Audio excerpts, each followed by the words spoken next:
안녕하세요, 김도환입니다. 오늘 인공지능 활용 전략과 기업 도입 사례로 강의를 맡게 됐습니다.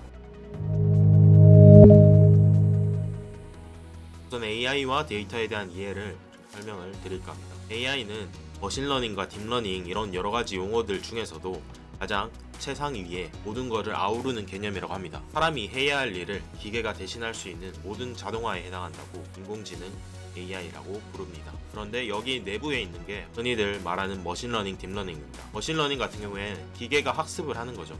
데이터들이 주어졌을 때 사람이 일일이 패턴을 알려주는 게 아니라 그런 패턴 자체를 학습하도록 하는 게 기계가 학습을 한다고 해서 기계학습입니다. 그런데 여기에서 신경망이라는 사람의 그 신경세포체랑 그런 축색돌기 이런 것들 있잖아요. 그 생물학 시간에 배웠던 그런 신경망을 유사하게 모방한 형태로 이제 기계를 학습할 수 있는 형태면은 딥러닝, 그리고 그런 것들이 적층해가지고 여러가지 깊게 쌓았다고 해서 딥러닝인데, 그래서 머신러닝보다는 딥러닝이 좀 더 안에 있는 딥한 개념이긴 합니다. 그래서 저희가 이제 다룰 거는 이런 머신러닝을 포함한 딥러닝도 포함해서 AI입니다. 데이터와 AI 관계를 잠깐 설명드리면, 데이터와 AI는 항상 함께 가는 존재입니다. 사다리에 이제 이렇게 왼쪽과 오른쪽 편처럼요. 고품질 데이터, 많은 데이터, 이런 것들이 AI를 더 좋은 성능을 낼 수 있게끔 해주는 존재들입니다. 이제 본격적으로 AI 활용하는 세 가지 전략에 대해서 말씀드리고, 이거에 대해서 직접적으로 어떤 식으로 도입이 되는지 도입 사례에 대해서 설명을 또 드리도록 하겠습니다. 그래서 분류 예측에는 어떤 것들이 있냐, 이제 컴퓨터한테는 사진을 보고 이게 얘가 망고다, 얘가 사과다, 바나나다, 귤이다 하는 것들을 인식하는 게 쉽지 않은 과제인데, 인공지능을 도입을 해서 좀 쉬운 과제가 됐습니다. 사진이 들어오면 이게 노랗구나, 그 다음에 여기 뭔가 이게 있구나, 동그랗구나, 이런 것들을 보고 얘는 망고다 라고 판단을 하게끔 하는 것도 분류 예측 과제에 속합니다. 이게 사과이다 아니다, 망고이다 아니다 이렇게 분류하는 거잖아요. 그렇기 때문에 분류 예측 과제고요. 두 번째로 추천 과제는 어떤 게 있는지 좀 말씀드리면, 제가 이제 책을 좋아하는데 알라딘이나 이런 예스24 이런 것들 주로 이용을 합니다. 거기에서 들어가면 제가 구입한 책들과 유사한 사람들이, 그거를 구입한 사람들이 어떤 상품을 클릭하고 있는지도 알려주고, 제가 사장학 개론을 이제 읽는다 치면 그것과 그 상품을 구입하신 분들이 이런 책들도 구입을 했다, 이런 식으로 추천도 해주기도 합니다.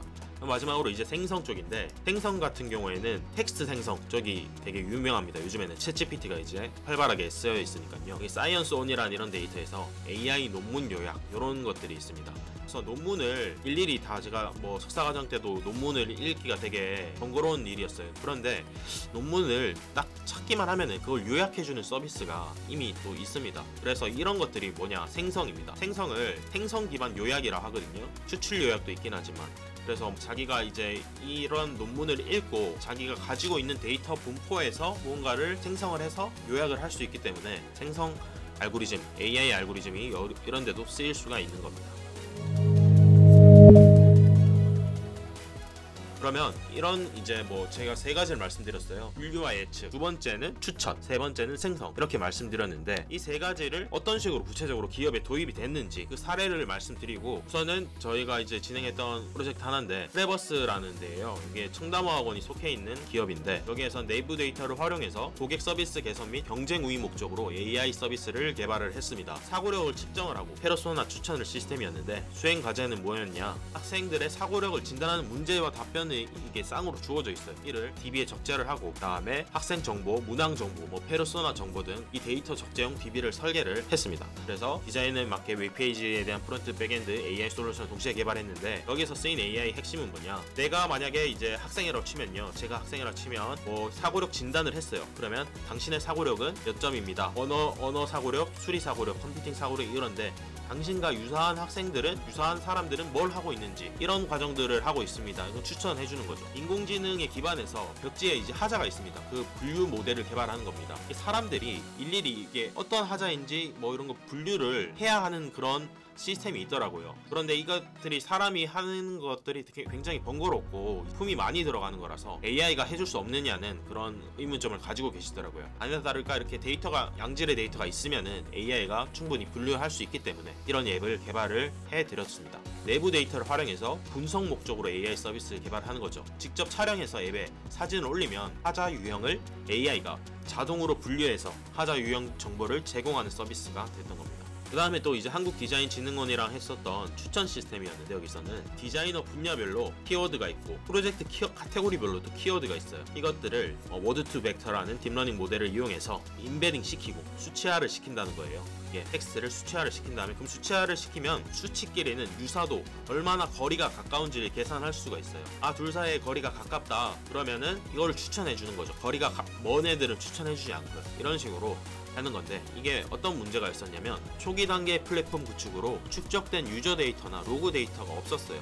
이 사람은 이걸 좋아한다, 이 사람의 유저 정보는 디자이너로서 어떤 프로젝트를 수행했다, 이런 정보가 없기 때문에 초기에 축적 없이 사용하는 간단한 모델을 활용을 했었습니다. 그래서 이것뿐만이 아니라 나중에는 데이터가 축적이 되면은 할 수 있도록 일주일 이후에는 이렇게 한다, 그 다음에 3,000건 이상이면 어떻게 협업 필터링을 하고 이런 식으로 한다, 그런 식으로도 다 설계를 해 놓았습니다. 디자이너가 이렇게 있으면 기존 300만 개 단어 데이터에 추가 생성 단어를 저장을 하고 파인 튜닝을 하고 그런 식으로 했는데, 디자이너와 프로젝트 사이에 프로젝트를 추천해 주기도 하고 디자이너를 추천해 주기도 해서 이렇게 매칭해 줄 수 있는 플랫폼을 개발을 해서 여기에서는 추천 시스템이 도입된 사례입니다. 그 다음에 이제 외부 데이터를 활용해서 고객 서비스 개선 목적으로 AI 서비스를 개발한 사례인데, 이거는 웹, 앱 둘 다 동시에 진행이 됐습니다.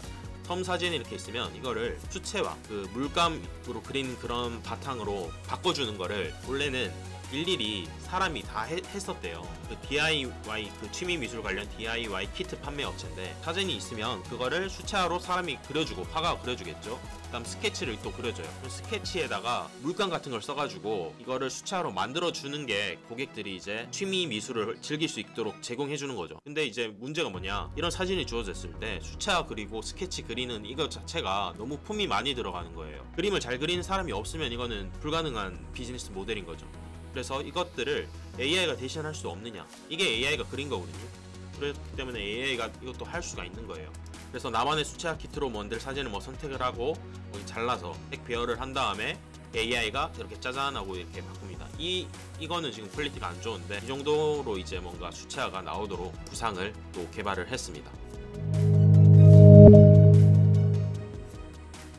안녕하세요. 주애리 책임 매니저입니다. 맥킨지 앤 컴퍼니에 따르면 인공지능은 2030년까지 전 세계적으로 약 13조 달러의 가치를 추가 창출할 것으로 전망된다고 합니다. 이게 한화로 1경 6,600조가 넘는 금액인데요. 그 점차 밸류 체인별로 적용되는 AI 분야가 확대되고 있기도 하고요.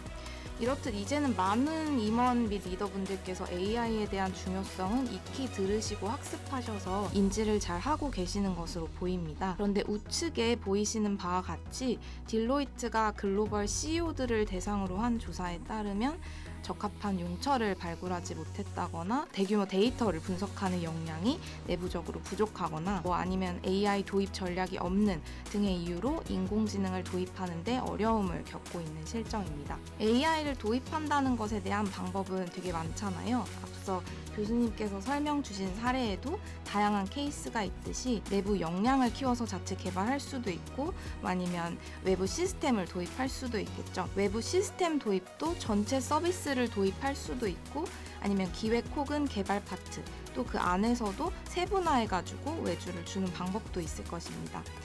결국에는 AI 활용 방법이나 상황별 도입 전략이 굉장히 다양하기 때문에 AI 도입 전략을 세우기 위해서는 임원분들께서 기본적인 AI 리터러시 역량을 기르셔야 합니다. AI 모델을 개발을 한다고 우선 가정을 해보면 러프하게 모델을 생성하기 위한 데이터가 준비되어야 하고요. 준비 단계에서는 데이터 수집부터 학습을 시키기 위한 형태로 데이터 정제가 필요하겠죠. 그렇게 정제된 데이터를 기반으로 모델링 작업을 실시할 때도 우리 비즈니스 및 현업에 맞도록 조정하기 위해 데이터에 대한 지속적인 연구도 필요하겠고요. 그렇게 생성한 모델을 검증하고 또 유기적으로 우리 시스템이랑 잘 작동하는지 계속해서 테스트해보는 작업이 필요하고, 또 실제 활용하면서도 모니터링이 계속적으로 진행이 되어야 합니다. 그래서 결국 AI 모델을 개발하려면 무엇이 필요한지, 예를 들어 A라는 기능을 활용하면 어떤 결과값이 도출되는지 등에 대한 개념 및 프로세스에 대한 이해 이해가 있어야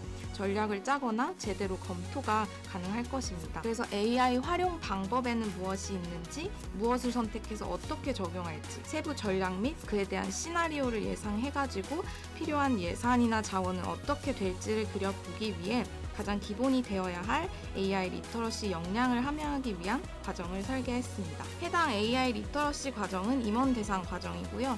총 20시간 과정으로 컴팩트하게 구성했고 일정은 원하시는 일정으로 조정이 가능합니다. 모듈은 보시는 바와 같이 총 4개로 구성이 되어 있는데요. 프로그램 상세 설계안을 보시면 AI에 대한 활용 방안 및 발전 방향을 이해할 수 있는 기술 모듈, 그리고 AI 적용 사례를 통한 우리 비즈니스 적용 인사이트를 도출할 수 있는 비즈니스 모듈이 있는데, 이제 오늘 강의를 진행해 주신 김도환 교수님께서 AI 비즈니스 적용 실사례를 조금 더 딥다이브하여 설명을 해주실 예정입니다. 그리고 그 다음으로 우리 기업에 실행 가능한 AI 도입 전략 방향을 설정하기 위한 혁신 모듈, 그리고 마지막으로 최신 AI 트렌드 파악을 통해 설정한 전략 방향을 이해할 수 있는 트렌드 모듈로 구성이 되어 있습니다. 저희가 모시는 전문가분들의 일정과 기업의 상황에 따라 강의 내용은 조금씩 바뀔 수는 있는데요. 기존에 저희가 B2B 교육 프로젝트 진행 시 모셨던 AI 관련 전문가분들에 대한 긍정적인 피드백이 많은 만큼 수준 높은 강의 퀄리티를 보장해 드립니다. 그럼 이것으로 과정 소개를 모두 마치도록 하겠습니다.